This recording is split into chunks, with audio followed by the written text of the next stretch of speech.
Многие из вас спрашивают, в чем я монтирую видео. Это серьезные программы, на изучение которых можно потратить не один месяц и даже год. Если же у вас нет такого количества времени, а запилить крутой блог или смонтировать видео с дня рождения друга хочется уже сейчас, то рад представить вам видеоредактор Filmora. Поддержка различных форматов видео, цветокоррекция, текстовые эффекты. Вы также можете взорвать кого-нибудь или пронести сквозь трассеры, или дать в руки джедайский меч. В общем, все, что в вашей душе взбредет в голову, вы можете реализовать здесь. Также Filmora позволяет записывать видео с экрана монитора или с веб-камеры. В общем, хочешь начать делать видео? Делай в Filmora. Ссылки на программу я оставил в описании к моему ролику. А теперь go в Припять. Буквально отошел на 10 метров от забора, а его уже и не видно практически. Зато рядом горочка стоит. Всем привет, с вами МШ. В прошлом видео мы с вами погуляли по детсаду «Медвежонок». Я сейчас направляюсь в сторону средней школы номер 2. По территории очередного детского садика. Мне здесь понравилась такой вот корабль, на который детки залезали и представляли себе капитанами. В общем, суровый корабль из бетон или железа. Железо. Нормально. Можно даже вплавь запустить. Природа меня пытается постоянно чем-то одарить, например, такими шипами. Но, честно говоря, мне этот подарок не особо нравится. Так что спасибо, я откажусь. Ну вот, спустя сотню метров продирания через кусты шиповника, акации, перелезания через всяческие заборы, коими ограждены детсады, мы оказываемся у главного корпуса средней школы номер 2. Сбоку от нас виднеется теплица, торец которой закрыт такими характерными стеклоблоками, моими любимыми. Теплица самая малость заросла. Прям вот даже камеру туда совать смысла нет, потому что там все в растениях. Думаю, она была нужна для того, чтобы летом нагрузить остающихся здесь школьников какими-нибудь полезными работами, которые пригодятся и для школы, и для ребят в плане ведения натурального хозяйства.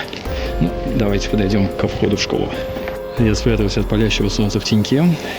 И что мы с вами видим? Вход в школу венчает такой вот козырек. По бокам находятся два таких фонаря, вроде даже как симпатичных. И наверняка на этой площади перед школой в свое время проводились торжественные линейки 1 сентября, в конце мая, когда заканчивался учебный год и провожали выпускников. Теперь, увы и ах, здесь никого нету, и только редкие любители заброшек типа меня или туристы какие-нибудь сюда приходят, дабы посмотреть, что стало с этими местами. Стоит стульчик, кем-то вынесенный. Нашел пару фотографий этого места до аварии.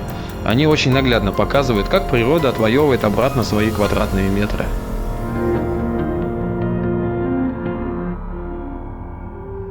Ну что ж, войдем с вами в школу. Перехожу на съемку с GoPro. Двойной ряд дверей, и мы попадаем в центральный просторный холл, где раньше дети сдавали одежду, переодевали сменку и направлялись в классы для занятий. Здесь, видимо, были номерки 297. Несколько сотен человек здесь занималось. Давайте, как обычно, пройдемся по первому этажу, по второму этажу и пойдем дальше смотреть припятские артефакты. Хочу вам показать кое-какие интересные места, типа ковша и мини-кладбище техники. Все-таки надо дойти. Комната, которая завалена различными бумагами. Пионеры, октябрята, торжественное обещание. В общем, здесь уже немножечко, скажем так, политическая идеология была. Кому-то она нравилась, кому-то она не нравилась, но тем не менее, по мне так ничего плохого особо в ней не было. Активист, тебе, пионерский активист, салют, победа. Видимо, какие-то были соревнования между ребятами. Пионер Родине, пионера смена комсомола. Ну ладно, тут меня приколола другая тема. Неожиданно для меня здесь было увидеть вот статую свободы и американский флаг. Надпись гласит: свободный, свободный, свободный мир. Администрация США, прикрываясь лживым лозунгом защиты свободы, безжалостно попирает права и самих американцев, и других народов. Кто-то может с этим согласиться, кто-то может это попытаться опровергнуть, но я думаю, что надо спросить наших друзей-сирийцев по этому поводу, что они думают в связи с тем, что у них сейчас творится в стране и благодаря кому это все дело творится.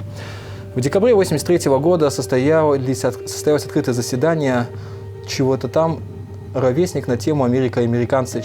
В общем, узнали мы из этого совещания не только об Америке, не только как о стране противоречий, но и об американцах, которые ведут борьбу против политики Рейгана. Против гонки вооружений американцы также ведут борьбу за права человека, выступают против безработицы и социальной несправедливости в связи с растущей опасностью ядерной войны. Ну, в общем, вот такой вот он талмутик в связи с опасностью ядерной войны. Продолжаем наш путь дальше. И здесь видим всякие разные плакаты «Октябрята, будущие пионеры». А снизу такой большой флаг. Сегодня мы дети, а завтра советский народ. Советский народ. Кто же скажет, что через несколько лет Советского Союза не станет, а единый советский народ распадется так мощно, что до сих пор будет обалдевать от этого распада. Грустно, конечно, это все. Очень грустно. Как-то многое через задницу пошло. Я, конечно, не против, ничего не говорю насчет там независимости стран и так далее. Каждый выбрал свою судьбу, но как-то оно прошло слишком уж кровавенько, по-моему. Класс, в котором занимались дети. И я так понимаю, что это кусок стены, который благополучно обвалился. И на его обломках я как раз иду по его обломкам. Еще один класс. Доска. Интересно, чему здесь учили, что у нас там за надписи. Что-то умирает, вечно. Ну что ж, кого к доске вызвать? Я думаю, никого. Класс сегодня немножечко не пришел. Самую малость. Математика. Тема решения задач на нахождение неизвестного по двум. Что-то там не могу сказать. Продолжить работу над усвоением умения решать данные задачи. Дома упражнение 436. Правила. Картинка. Еще картинки различные из школьной жизни. И счеты. Лучший советский калькулятор. Немножечко, правда, подзаржавел. Они должны быть такими блестящими, что ими можно было орудовать.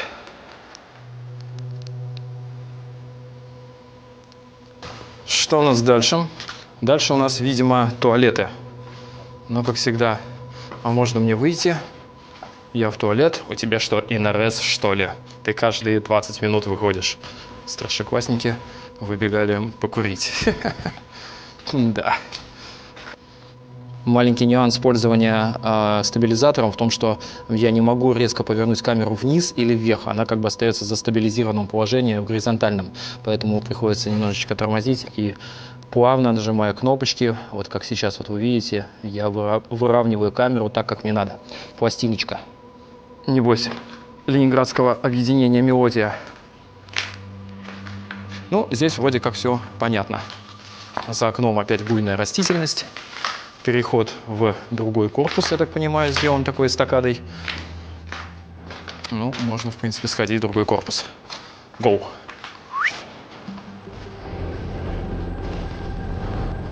Кстати, такой приятный внутренний дворик, обрамленный корпусами школы. Ну, здесь, наверное, какие-то кусты росли в свое время, которые сейчас уже выросли в настоящие деревья, настоящий лес. Так, а что у нас здесь вообще? Пройти-то можно? Видимо, не очень. Окей. На удивление, закрыто на замки и заколочено. Ну, понятно, у нас всегда есть путь через окно. А занавесочки немножко устали. Ой, блин. Главное, чтобы рама на меня не упала. Опа. Еще один класс для занятий. Видимо, здесь учили музыке, потому что стоит фортепиано и основа музыкальной грамоты. Нотный стан, скрипичный ключ, басовый ключ. Да, мне все это знакомо, так как я в свое время отучился несколько лет в музыкальной школе. Кто учился в музыкальной школе в детстве, ставит лайк. А вот кто продолжил свое занятие музыкой после окончания школы, пусть пишет в комментариях, чем занимается ныне. Как безрадостен был бы окружающий мир, если бы из него ушла музыка. Шостакович. Да, правильно говорит. С этим не поспоришь. Особенно уж композитор, который написал знаменитую симфонию для блокадного Ленинграда.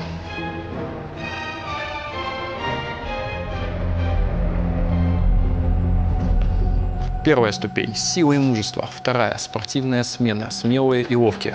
Здесь, видимо, где-то должен находиться спортивный зал. Быстрее, выше, сильнее. Стандартные лозунги. Окей. А где зал-то сам? Все, окей, понял.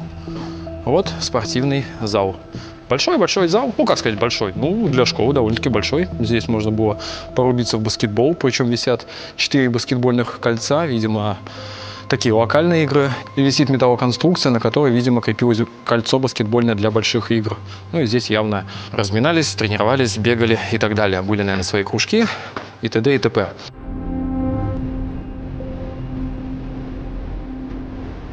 О, кстати, немножечко я опасаюсь. Опа, пол уже такой подубитый. Здесь, видимо, награждали победителей. 1, 2, 3 место. Ну, я представляю, даже 3 место завоевать в школе буквально как-то локальненько, и то уже насколько приятно. И вот так вот с высоты ты стоишь, награжденный грамотой. Дома тебя ждут котлеты за успешное выполнение спортивных заданий. И все замечательно. Хотя я в школе, конечно, был очень отстающим по физкультуре. Подтягивался 1 раз, иногда 0 раз. Поэтому мои спортивные достижения пошли несколько позже, когда я начал заниматься собой, когда немножечко стало проще с питанием и со всем.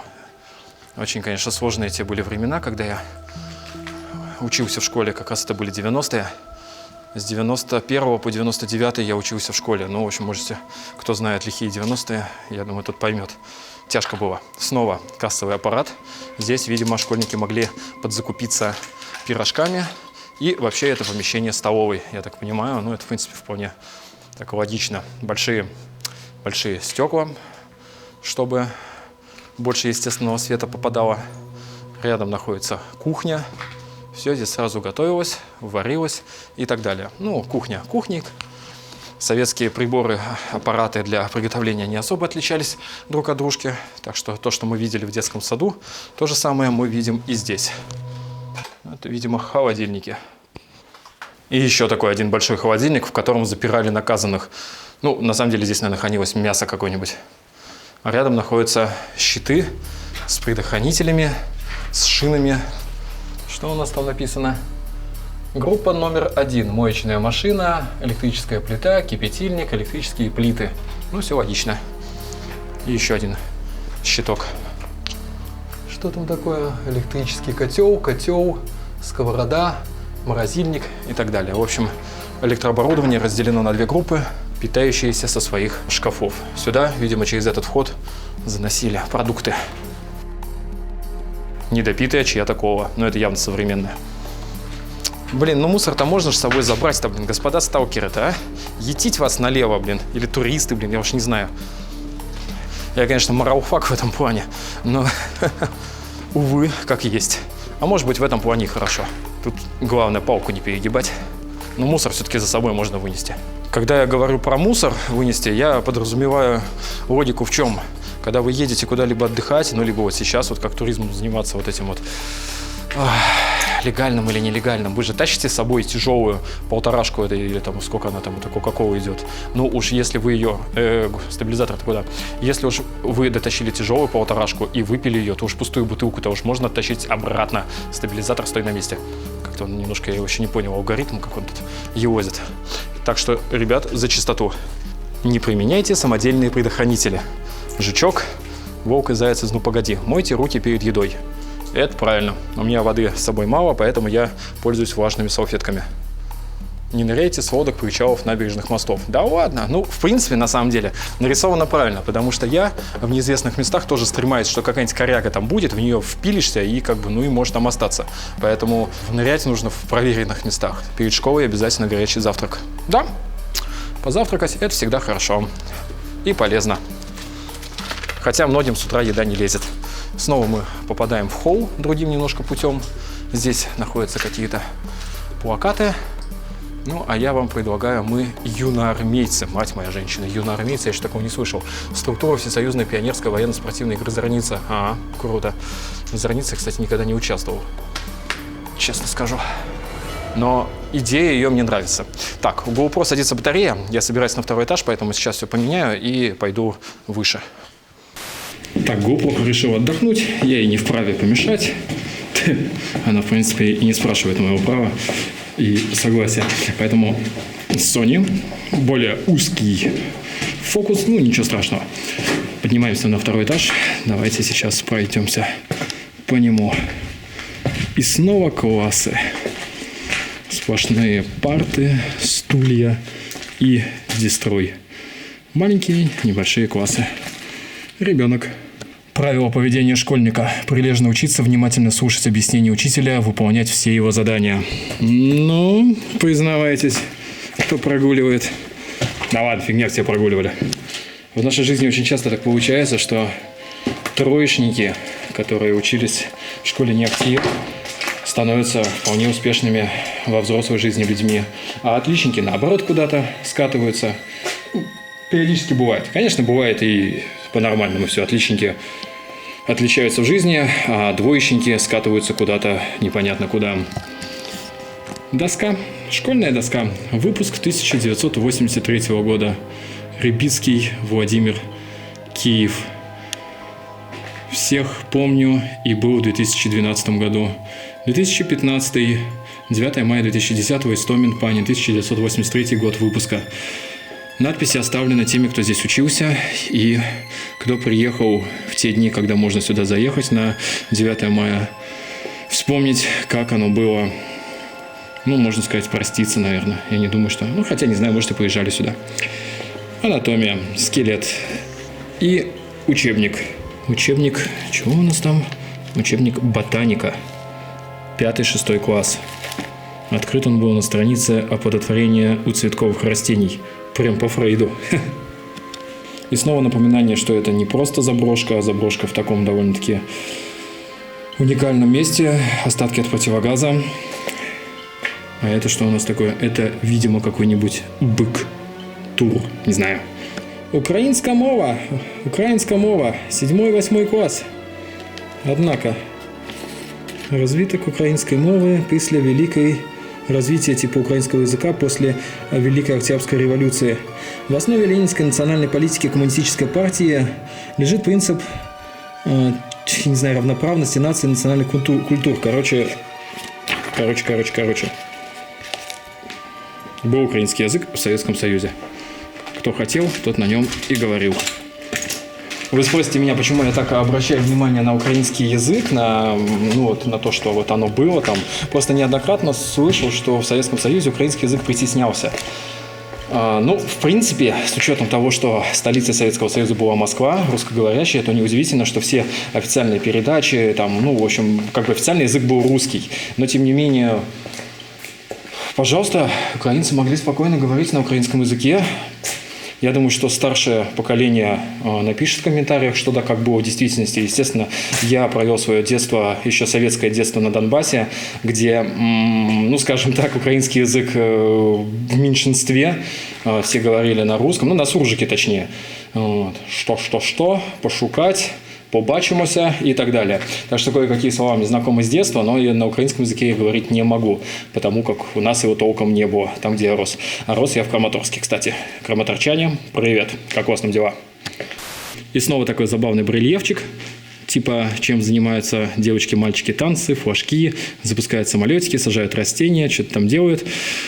Не то, господа. Где дети, мальчики, которые берут 2 болта, гайку, туда серу из-под спичек набивают, жамкают, где жгут костры, там, я не знаю, тот весь хой, который мы творили. Понятно, что если такое пропагандировать с детства, то тут камня на камне не останется с учетом неуемной ребяческой энергии. Но было бы забавно, тем не менее. О, хохушечка миленькая. Я же ничего не путаю, да? Это же украиночка? Наверное, да, потому что... наверное, да. Не знаю. Я в национальных нарядах не силен, просто здесь немножечко не украиночка, а больше татарочка, мне так кажется, по разрезу глаз. А рядом находится опора линии электропередачи. Это, конечно, тоже своеобразная фантазия. Девушка и лэп. У каждого свое, что называется. Предупредительные сигналы автомобилей. Сигнал поворота направо. Ну, да, вот здесь показывают руку типа вверх. Я обычно просто руку в сторону вытягиваю, в ту сторону, которую поворачиваю, потому что не все почему-то знают вот этот вот символ, именно тот, который по центру, поэтому я просто в сторону руку вытягиваю, когда на велосипеде катаюсь. И автотранспорт. Волги, газоны, КАМАЗы, Алиазы, троллейбусы, москвичонки, Рафик посередине едет. Эх, где сейчас половина этих заводов, блин, похерили все. Что у нас, что не у нас. Так, снова суровые дамы, которые рядом с экскаваторами, какие-то стройки, мегастройки. Вот такая длинноногая мадам. Прям вообще нравится. Так, ладно, это, кажется, уже немножечко одиночество сказывается. Так, о чем я там вообще говорил? Снова доска, снова парты. Ладно, учебные классы, все тут понятно. Что у нас тут написано? О, двоечники, идтить налево. Тынько, ау. Алена, что ли? 5-5-5-5-5-4-4, молодец. Так, кто тут самый такой трэшовый товарищ? Да ладно, все такие. О, в отличие от радиоактивности, товарищ Марчук очень стабилен. 3-3-3-3-3-3-3. Молодец, чувак. Фамилия, имя, отчество учителя. Мишура Раиса Алексеевна. Работа по творчеству. Сочинение сравнительной характеристики. Гоголь, Белинский. Ну, в общем, понятно. Класс по литературе. Когда я учился, литература и русский язык были не в моем фаворе. Нет, у меня, конечно, по ним там пятерки. Да, в школе пятерки, да и в технаре тоже. Но не самое мое это любимое было. Больше я как-то по физике угорал, по математике. Хотя математику потом тоже не взлюбил, потому что высшая математика в универе, мне эту любовь к ней отшибла просто начисто. Я думаю, что студенты меня поймут. Хотя, в принципе, я понимаю физическое определение интеграла или производной, потому что мне в работе, ну, не то, что приходится сталкиваться, но для лучшего понимания как бы происходящих эффектов при там, переходных процессах и так далее, вот это понимание нужно. Но решать всякие разные вот эти вот пределы, там, лимит там, к нулю, к бесконечности, какая-то засада для меня была. Ну и то это более-менее понятно было, когда вот пошла вообще высшая математика, вот там что-то... Когда всякие там операторы пошли, еще чего-то, для меня это стал темный лес, абсолютно темный лес. С мастерством готовым люди не родятся, а добытым мастерством по праву гордятся. Ну да, каждый, кто сам чему-либо научился в этой жизни, ну, либо прилежно учился, в принципе, может гордиться. Здесь, видимо, занимались, я не знаю, рисованием, может быть, каким-нибудь, потому что большое количество баночек из-под гуаши, да, гуашь, точно гуашь, акварель, здесь, видимо, рисовали. С рисованием у меня тоже связана обидка на преподавательницу, обидка детства. В свое время, значит, был урок ИЗО, она называлась изобразительное, что-то там, искусство ИЗО. И нам сказали нарисовать лошадь. Ну, блин, я не умею рисовать. Ну, я нарисовал такую, скажем так, я не знаю даже, не силен в современных художниках, кто там, не знаю, по Ван Гогу, не по Ван Гогу. В общем, нарисовал лошадь из овалов, таких там кружочек, ну вот волосики, вся фигня. Ну, в общем, поржал весь класс, поржала учительница, поставила мне там что-то 3, а потом приходилось, чтобы у меня был аттестат более-менее нормальный, то есть, в принципе, у меня там все нормально было, кроме некоторых предметов, типа физкультуры, все. Приходилось немножечко потом ходить, заниматься, но, конечно, толку-то от этого, с этого все равно ноль. В этом плане у Андрюхи Нефедыча складывалось все намного лучше, потому что рисовать товарищ умел. Я поднялся еще на этаж выше, здесь 4 этажа, как я понял, в школе. Ну, в принципе, все примерно то же самое, просто иду и вспоминаю свое детство, что у меня там было. Глагол to have. I have an apple. I have an iPhone. Можно так сказать, интересно? I have an apple? I have no apple. I have no iPhone. Гопота подходит и таким I have no iPhone. Ну и, в принципе, я iPhone не имею. Я бодрочество этого не понимаю. Ну, раз уж на то дело пошло, если я так начал вспоминать из своего детства, из своей прошлой, скажем так, своих прошлых лет всякие рассказы по поводу английского. С английским тоже жопа была, точнее, как сказать, жопа. У меня с английским, в принципе, особо проблем не было, школьную программу я, в принципе, понимал, но за все время обучения у меня сменилось, я не помню, 7 или 8 учителей. Ну, во-первых, я учился в школе, учился в технаре, учился в универе. Это как минимум 3 разных учителя. Плюс в течение обучения, что в школе, что в технаре, что в универе, у нас учителя менялись. Каждый, естественно, подходит как-то по своей программе учит. И поэтому в голове, конечно, взрыв мозга был. Потому что один на одно упирает, другой на другое упирает, третий на третье упирает. Я помню, что в универе случился очень забавный прикол, связанный с тем, что, значит, у нас был экзамен по английскому языку. И надо было...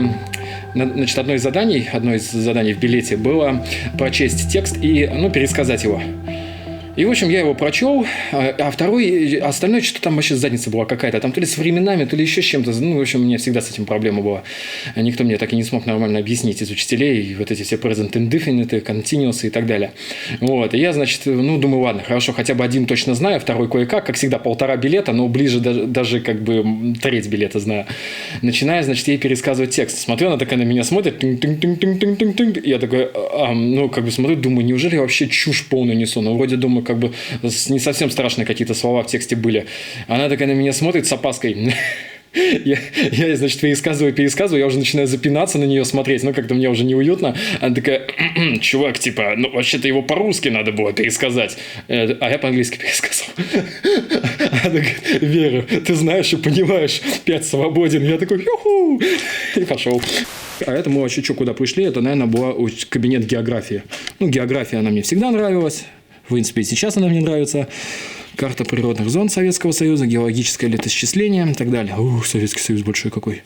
Обязательства трудящихся города Припять на 86 год.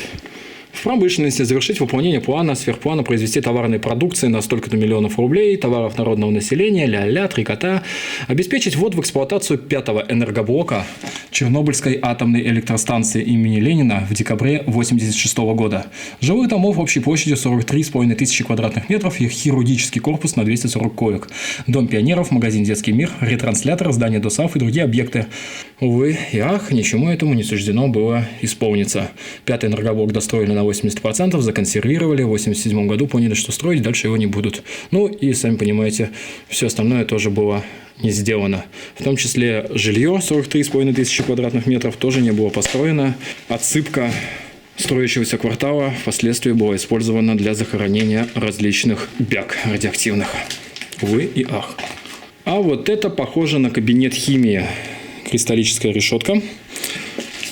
И различные прибамбасики. Ох, как я химию любил. Метаксиол. С6H4, CH3 дважды. Да, химия всегда у меня в фаворе была, особенно неорганическая. Органическую я так себе любил, вот неорганическая. А вот таких тем у нас не было. Ничего себе. Это типа что? Модель реактора, что ли?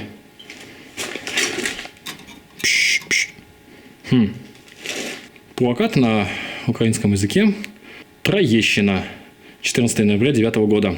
Если жизнь дала трещину, поезжай на Троещину. Кстати, был я там неоднократно и вписывался, и жил я там. Нормальный район, не знаю. Может быть, мне просто повезло. Корчагин был 26 апреля 2006 года. Телефон такой-то. Видимо, удобрение. Это, случаем, не медный купоросли, а? Периодически слышны звуки проезжающих машин. Не знаю, почему я на химика не пошел. Химия реально мне всегда впирала как-то вообще неимоверно. Но, видимо, это как хобби и осталось. Очередной кабинет. Физическая география Советского Союза. Поднимаемся на последний этаж. Можно зарубить крышу. Но я думаю, что там ничего интересного. Не хочется в эту жару лезть лишний раз. И так там неимоверно духота. 5 ноября 1956 года за большие заслуги наградил комсомол 3-м орденом Ленина в успешном освоении целинных земель. Да, осваивать целину – это то еще удовольствие. Класс, в котором история, что ли? Нет, английский. Не факт, что этот учебник отсюда. Здесь больше как-то ничего такого нету, что можно сказать об этом всем деле. Что у нас здесь? Умные и верные друзья. Кто такой? Оставь черты, храбрость. Кто-то записывал домашнее задание. Дорогие шестиклассники, эта книга будет служить вам целый год. Относитесь к ней бережно, с уважением к труду создавших ее людей. Каждый из вас знает, как приятно держать в руках чистую, хорошо сохранившуюся книгу. Доставьте же эту радость тем, кто пойдет в 6 класс вслед за вами. Интересно, сейчас такое пишут в учебниках или человеческий труд обесценился морально до того, что всем на все насрано. Вот у меня иногда возникает такое чувство. Я какой-то скептик, конечно, но тем не менее. Могучая поступь советской державы. 1550, так что это электроэнергия, комбайны и так далее. Товарищи призывники, овладевайте военно-техническими специальностями. Защита Отечества есть священный долг каждого гражданина СССР. Памятка школьнику. Берегите зубы. Да, зубы, ребята, это точно. Как минимум, это дорого их лечить. Поэтому зубы надо беречь. Ну и так вообще полезная штука. 14 июня 1945 года за выдающиеся заслуги перед Родиной в годы ВОВ Советского Союза против Германии Президиум Верховного Союза наградил комсомол орденом Ленина. Не знаю, что давал орден Ленина, но, видимо, было приятно. Очередной кабинет, немножечко подубитый. Ой, нет, график линейной функции. Математика, да, математика. Действие над приближенными значениями чисел. Но вот эта математика мне еще была понятна, в принципе. Я ее решал быстрее всех. И хочу сказать, на самом деле, полезная штука. Ребят, старайтесь считать в уме. Ну, там, какие-нибудь простые, на самом деле, числа. Просто часто замечаю, что народ там, не знаю, сложить два трехзначных числа уже лезет в калькулятор. Считайте в уме. Полезная тема, очень мозги тренирует. Читал в свое время историю, не помню, там бабушка, дедушка, но, в общем, человек уже в очень преклонном возрасте обладает ясным умом. То есть, как-то вот его вот это старческий маразм коснулся по минимуму. А все из-за того, что постоянно считает. Не, ну понятно, что есть люди разные, как бы у кого-то быстрее деградация там мозговых этих функций происходит, у кого-то медленнее. Но во многом это еще зависит от того, как нагружать мозги. И счет в уме этому очень способствует развитию ваших там всех этих нейронных связей. Так что, если есть возможность, нахрен этот калькулятор, сэкономьте себе аккумулятор на смартфоне, а считайте в уме. Ну, поверьте, в будущем это пригодится. К тому же, если поначалу кажется, что это сложно считать, да, то есть ты что-то соображаешь, потом это все со временем проще и проще идет. То есть, как бы мозги вот на этот режим переходят. В общем, полезно. Кстати, я проходил мимо, видимо, это был медкабинет, как раз вот здесь, ой-ой-ой, тут, наверное, и зубы смотрели, и кровь брали, блин. Вот, в принципе, я не скажу, что я там какой-то там весь этот трусливый мальчик и так далее, но брать кровь, когда вот тебя этой иглой из пальца берут, это не самая приятная вещь, всегда ее не любил. Не помню, рассказывал в своем ролике, в своих роликах этот прикол. Однажды сдавал, я проходил очередную медкомиссию какую-то, и берут кровь из пальца, она мне колет, а я настолько напрягся, что мне эта кровь нифига не течет. Она такая: расслабьтесь. А там еще тетка такая суровая сидит. Расслабьтесь. Я на нее смотрю, да как же, так думаю, как же я расслаблюсь. Она такая: расслабьтесь. Она только по-немецки не хватало, чтобы она это сказала. Я, конечно же, расслабился 150 раз, нифига не получилось. Она такая: я колю еще раз. Я такой: она... Я сижу, значит, ни хрена кровь не идет. Она говорит: да расслабьтесь же вы. Я уже думаю, ну все, сейчас меня в эту газовую камеру отведет. Нифига кровь не идет. Она: я колю еще раз. Короче, с третьего раза она кое-как мне это надавила этой крови. Выходил я туда морально измученный. Так что так вот. Всего один раз в жизни у меня брали какой-то нормальной темой, когда я проходил медкомиссию водительскую медкомиссию, когда сдавал на права. Тогда у меня кровь из пальца брали какой-то такой штукой пластиковой. Она как бы сразу ее всасывает. Я не знаю, там вакуумная, она не вакуумная. В общем, я даже не понял, что мне прокололи пальцы. То есть вот это была тема. Но это было всего один раз в жизни, потому что хорошенького понемножку, как говорится. Во время фотосъемок я, находясь на последнем этаже, услышал какие-то голоса буквально близко. Ну, не знаю, может быть, это ребята такие же, как я. А может, и не ребята. Поэтому хорошо, что я успел все на видео заснять. И я спустился вниз, аккуратно собрался и ухожу. Ухожу вдаль. Не совсем вдаль. Сейчас попробую показать вам некоторые припятские артефакты. Ну, до них для начала нужно добраться. Там есть охрана с другой стороны, поэтому придется обходить. Солнце клонится к закату, и мне это будет, в принципе, играть на руку. Уходить я уже буду в темноте. Вот такая вот она школа. В любом случае, средняя школа номер 2. Я надеюсь, видео для вас было информативным. Видео, да, я чувствуете, да, я на очке немножко сижу. Видео для вас было информативным, полезным, интересным. Что-то вы узнали о моей жизни, потому что многие меня спрашивают, что там да как раньше. В принципе, в этом ролике можно закругляться. Так что, как всегда, палец вверх, кнопочка subscribe, подписаться. С вами был МШ. До следующего видео. Увидимся. Пока-пока. Учитесь хорошо. Оттуда. С той стороны. Ржачий остался. Нормальный такой ржачий.